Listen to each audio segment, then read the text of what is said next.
Dámy a pánové, dovolte, abych vás informoval o novele zákona o zdravotních službách, která má být projednávána tento týden, je v plánu na zítra, jestli to vyjde, nevíme.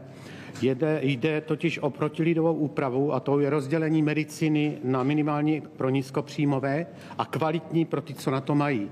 Je to novela, která prakticky není v médiích vůbec propírána. Sněmovna zamítla snahu ministra Válka poslaneckým návrhem legalizovat tuto nehumánní úpravu při hlasování o novele zákona 48, je to asi měsíc, o veřejném zdravotním pojištění. Nyní jde o druhý pokus sofistikovanější formou legalizovat prakticky totéž.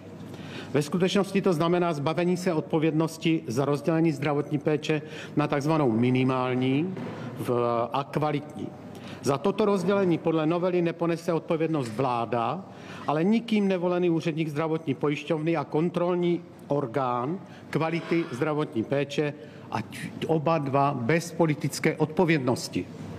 Minimální standardy budou pochopitelně jediné, které budou hrazeny z veřejného zdravotního pojištění, dříve nebo později.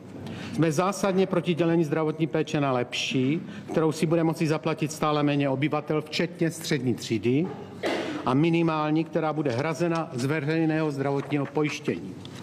Výsledek bude totiž stejný jako ve stomatologii, což všichni víme, která byla v 90. letech určena jako pilotní projekt privatizace zdravotnictví.